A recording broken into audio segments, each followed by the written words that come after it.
बेटा तुम मेरे पास आओ, इसके पास मत रहो।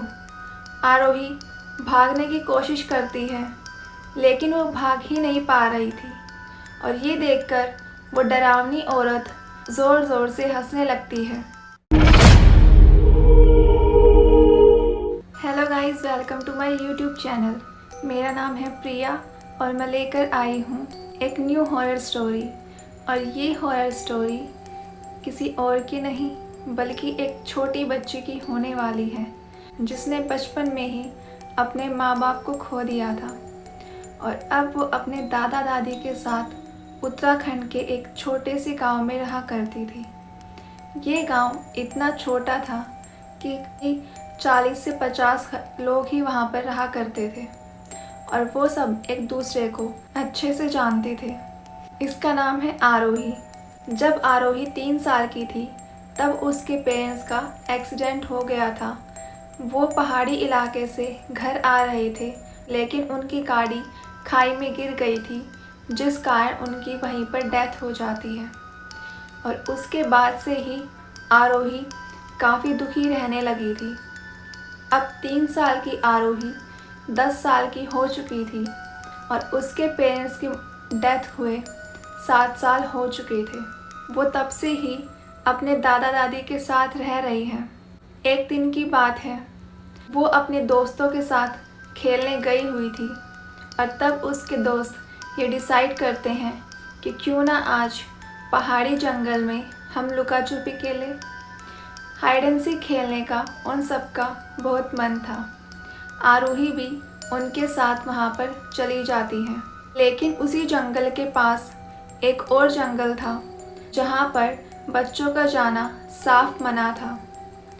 कहा जाता है वहाँ पर एक आत्मा भटकती थी जो कि बच्चों को अपनी ओर खींच लेती थी और उनकी लाश ही वापस आती थी। ये बात सभी बच्चों को अच्छे से पता थी और उन्होंने ये डिसाइड भी किया था कि हम उस तरफ नहीं जाएंगे। लुका छुपी खेलते वक्त आरोही सबसे दूर छुपने के लिए और अंदर चली जाती है और कब वो जंगल के बिल्कुल अंदर चली जाती है उसे पता ही नहीं चलता। वो बस ये चाहती थी कि कोई मुझे पहले ना पकड़ ले, मैं सबसे छुप के रहूँगी और सबको यहाँ से देखूँगी। जितना अंदर आरोही जाती है उतनी ही हवा कम होती जाती है और ठंडक पड़ती जाती है। आरोही को लगता है कि शायद मैं जंगल में हूँ और जंगल में जब बहुत सारे पेड़ हो जाते हैं, इतने घने पेड़ में ठंडक लगना तो एक आम बात है। आरोही उन सब से दूर जाकर कहीं पेड़ के पीछे छुप जाती है। अब आरोही को कोई भी नज़र नहीं आ रहा था, लेकिन तभी आरोही को उसके पीछे से किसी के पुकारने की आवाज़ आती है। आरोही सोचती है कि क्या मुझसे पहले ही यहाँ पर कोई और बच्चा भी आ गया है। वो पीछे मुड़ती है तो वहाँ पर आरोही के ही जितनी एक और लड़की खड़ी थी, जिसकी उम्र आरोही के बराबर थी। उसने सफ़ेद फ्रॉक पहन रखी थी, उसके लंबे घने बाल, और वो आरोही को देखे जा रही थी। आरोही पूछती है कि क्या तुम भी मेरी तरह यहाँ पर आई हो, लेकिन वो लड़की कुछ जवाब नहीं देती है और वो आरोही को हाथ से इशारा करते हुए अपनी तरफ बुलाती है। आरोही कुछ और सोचे बिना उसकी तरफ बढ़ती चली जाती है, जैसे कि उसके कदम अब उसके कंट्रोल में थे ही नहीं।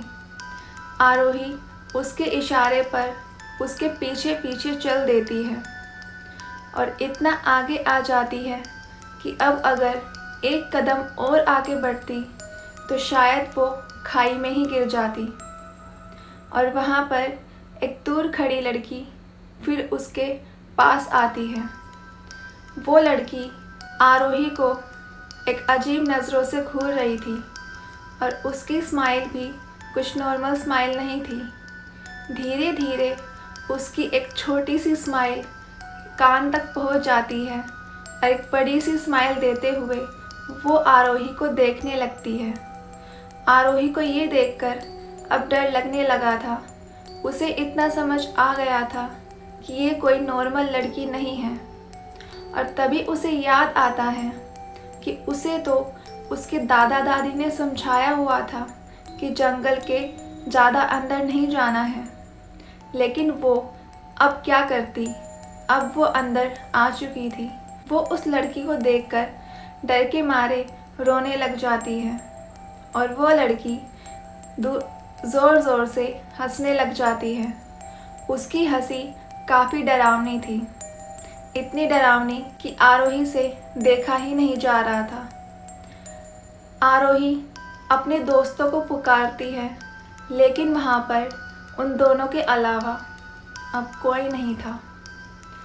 आरोही अपने आसपास देखती है, लेकिन आसपास भी उसे कोई नज़र नहीं आता है। वो जंगल के इतना अंदर आ चुकी थी कि कोई बच्चा चाहते हुए भी इतना अंदर नहीं आता, क्योंकि उस बच्चे को अच्छे से पता था कि इतना अंदर आना साफ मना है। फिर आरोही को याद आता है कि जब से उसकी माँ की डेथ हुई थी, उसकी माँ उसके सपने में आया करती थी और उसे समझाया करती थी कि जहाँ भी ज़्यादा ठंडक हो या हवाएं रुक जाए, वहाँ पर तुम कभी मत रुकना। लेकिन आयुषी अब क्या करती, उसके पैर तो जम से गए थे। आयुषी अपनी माँ को याद करने लगती है। वो अपनी माँ को पुकारती है। उसे बस लगता है कि उसकी माँ आकर उसे बचा लेगी। और जैसे ही वो अपनी माँ को पुकारती है, वैसे ही वहाँ पर एक तेज़ हवा चलने लग जाती है। वो लड़की जो पहले हंस रही थी, एक डरावनी लड़की जो डरावनी सी स्माइल दे रही थी, वो अचानक हैरान हो जाती है और अपने आसपास देखने लगती है। तब उन्हें नज़र आता है कि एक सफ़ेद साड़ी में एक औरत है। वो औरत खड़ी हुई, उसकी आँखों में आंसू, और वो आरोही को बड़ी ही प्यारी नज़रों से देख रही थी। आरोही को उस औरत को देखते ही ऐसा लगता है कि जैसे उसकी माँ उसके पास आ गई हो। वो उस औरत को देखकर पुकारती है, माँ मुझे बचा लो। और तब वो औरत बोलती है कि बेटा चिंता मत करो, मैं तुम्हें बचाने ही आई हूँ। इस लड़की से मैं तुम्हें बचाकर ही रहूँगी। और वो लड़की जो पहले आरोही की जितने ही दिख रही थी, वो अपना रूप बदलने लगती है। वो अचानक एक बड़ी औरत में बदल जाती है, जो बिल्कुल काली सी थी। उसकी आंखें काली, उसका शरीर काला, वो पूरी मिट्टी से लिपटी हुई थी। उसके हाथ और पैर पर कीड़े चल रहे थे और उसके चेहरा कीड़ों से भरा हुआ था। ऐसी औरत को देखकर आरोही और ज़्यादा डर जाती है और वह फूट फूट कर रोने लगती है। तब उसकी माँ बोलती है कि बेटा तुम मेरे पास आओ, इसके पास मत रहो। आरोही भागने की कोशिश करती है, लेकिन वो भाग ही नहीं पा रही थी। और ये देखकर वो डरावनी औरत और ज़ोर ज़ोर से हंसने लगती है। तभी आरोही की माँ को गुस्सा आ जाता है और वह गुस्से से उस औरत की तरफ बढ़ती है और उसका गला पकड़ लेती है। उस औरत के अंदर इतनी शक्ति नहीं थी कि वो आरोही की माँ से बच सके। आरोही की माँ एक प्योर सोल थी, जिसमें शक्ति के साथ साथ भगवान का आशीर्वाद भी था।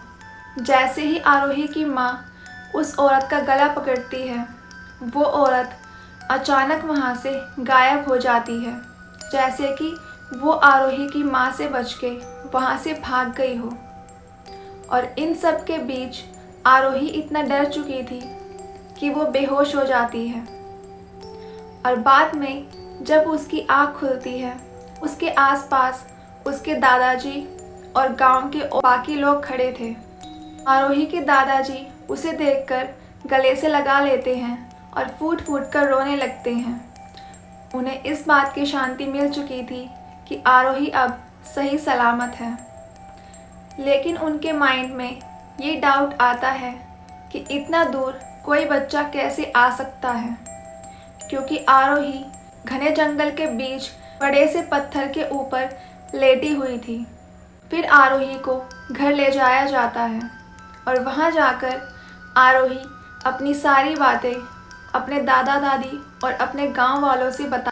तभी गांव के बुजुर्ग बताते हैं कि 30 साल पहले यहाँ पर एक बच्ची घने जंगल के बीच में उसी खाई पर नीचे गिरकर मर चुकी थी और उसी के बाद से उसी की ही आत्मा वहाँ पर भटकती रहती है और अपने ही जैसे वो बाकी बच्चे को ढूंढती है, जिससे वो उनकी जान ले सके और अपने पास बुला सके। वो अपने आप को काफ़ी अकेला फील करती है और वो चाहती है कि उसी की ही तरह और आत्माएं वहाँ पर भटके। लेकिन यहाँ पर आरोही की माँ आकर उसे बचा लेती है और फिर आरोही की दादी ये सुनकर रोने लग जाती है और बोलती है कि माँ चाहे जिंदा हो या मर जाए, वो अपने बच्चे की रक्षा हमेशा करती है। लेकिन क्या हमेशा के लिए आरोही का उस आत्मा से पीछा छूट चुका था, या फिर वो आत्मा सिर्फ कुछ टाइम के लिए ही वहाँ से भागी थी? आरोही के साथ जो जो घटनाएं हुई, क्या वो आत्मा इतनी आसानी से हार मान लेगी या फिर कोई और साजिश करेगी आरोही को अपने पास बुलाने की? क्योंकि आरोही पहले से काफ़ी वीक हो चुकी है और अब उस आत्मा के लिए आरोही को अपना शिकार बनाना कोई मुश्किल बात नहीं है। तो आखिर आगे आरोही के साथ क्या होने वाला है, ये जानने के लिए आपको देखना होगा इसका पार्ट 2। तब तक के लिए बने रहे। आई होप आपको आज की स्टोरी पसंद आई होगी। अगर आपको आज की स्टोरी पसंद आई है तो लाइक करके ज़रूर जाना और कमेंट ज़रूर करना, और अगर आप इस चैनल पर न्यू हो तो सब्सक्राइब ज़रूर करना। Thanks for watching.